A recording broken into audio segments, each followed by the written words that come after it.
Assalamualaikum warahmatullahi wabarakatuh. Halo bos, halo juragan, dulur-dulur tukang, sobat bangunan dimanapun kalian berada.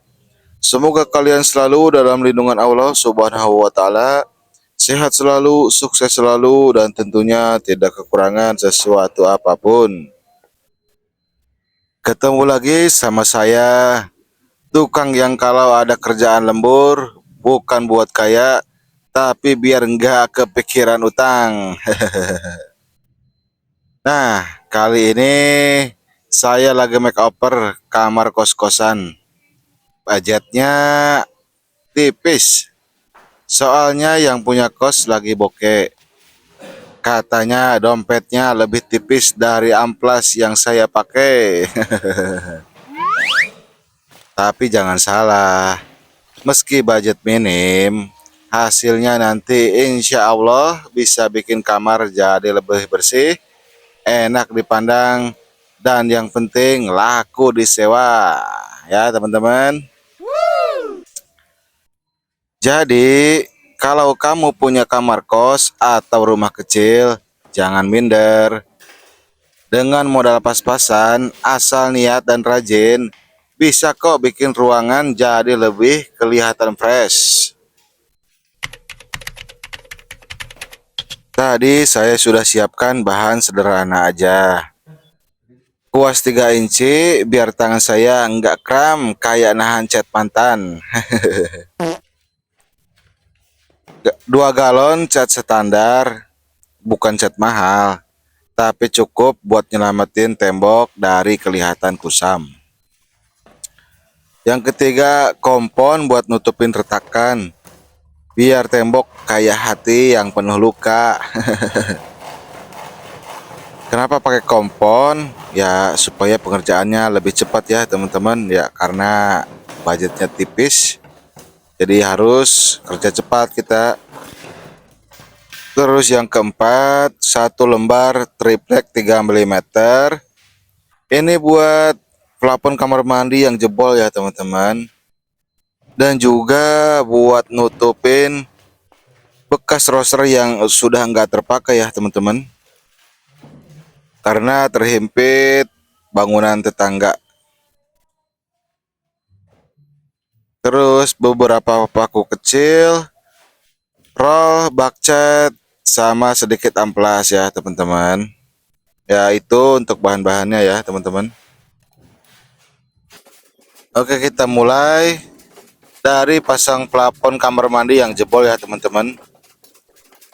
Kamar mandinya dulu plafon jebol karena bocor ya teman-teman. Rangkanya masih ada, jadi kita tinggal plak pasang triplek baru. Tinggal ukur, potong sesuai ukuran lalu tempel. Praktis, nggak ribet. Plafon kamar mandi ini ibarat payung. Kalau bolong, siap-siap mandi gratis tiap hujan. Jadi mending ditutup rapat-rapat ya teman-teman. Kadang kerusakan kecil kalau didiamin bisa jadi besar. Jadi jangan nunggu parah baru diperbaiki. Lebih baik segera dirapikan biar nggak nambah masalah ya teman-teman. Nah, sisa triplek tadi kita manfaatin buat nutup 4 lubang roster yang sudah nggak kepake. Soalnya udah ketutup bangunan tetangga sebelah. Maklum, namanya juga Jakarta, rumah pada mepet.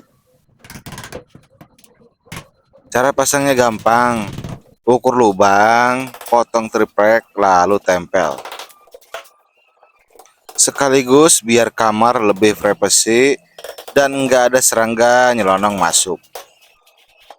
Roster ini kalau dibiarkan bolong, bisa jadi jalur tikus tetangga.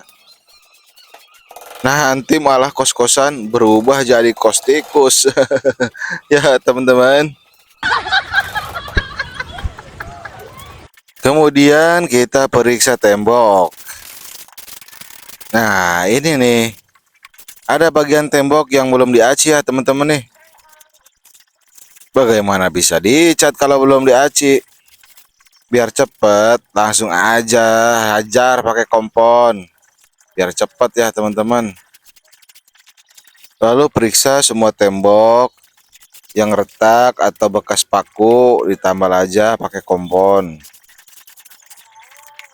Kita dempul semua yang retak, yang bolong-bolong, biar tembok gak kayak wajah jerawatan ya teman-teman.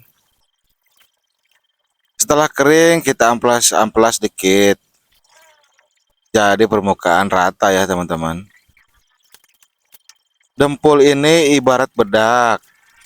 Sama kalau cewek kamu juga keluar tanpa bedakan, muka kusam ya teman-teman.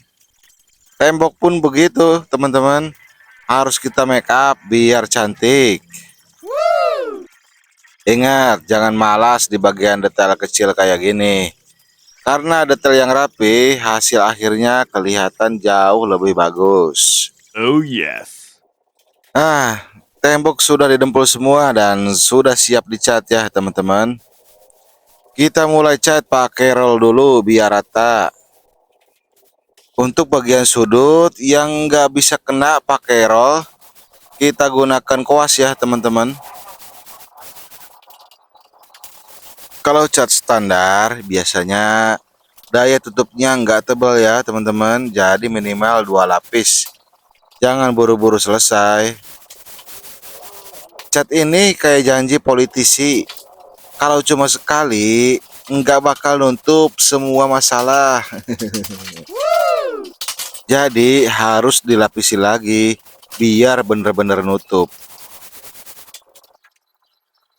Kalau capek istirahat sebentar, seruput kopi dulu. Ingat, kerjaan boleh pelan asal hasilnya rapi, karena yang dilihat orang bukan cepetnya tapi rapinya ya teman-teman. Kalau cat udah kering, saatnya finishing. Bersihin lantai dari cipratan cat. Bisa pakai amplas halus atau scrub kecil buat ngelupasin bekas cat. Lantai disapu, dipel, biar kamar makin kinclong.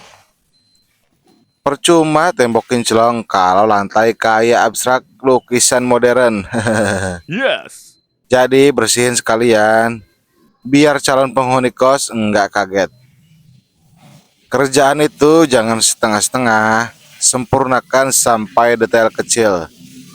Karena kadang yang bikin nilai plus adalah kerapihan akhir. Oke ya teman-teman. Yes.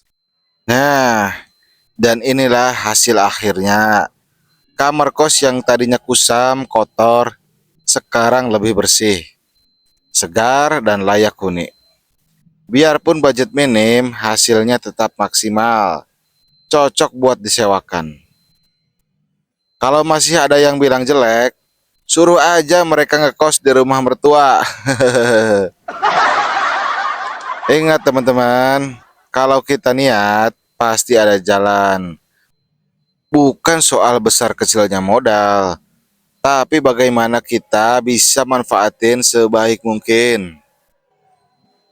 Oke ya teman-teman, itu tadi makeover kamar kos dengan budget tipis.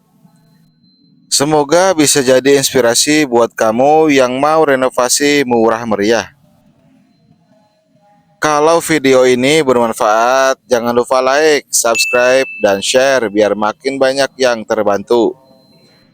Tulis di kolom komentar makeover apa lagi yang mau saya kerjain. Siapa tahu kos kamu yang saya garap selanjutnya. Oke ya teman-teman, sampai ketemu lagi di proyek berikutnya. Assalamualaikum warahmatullahi wabarakatuh.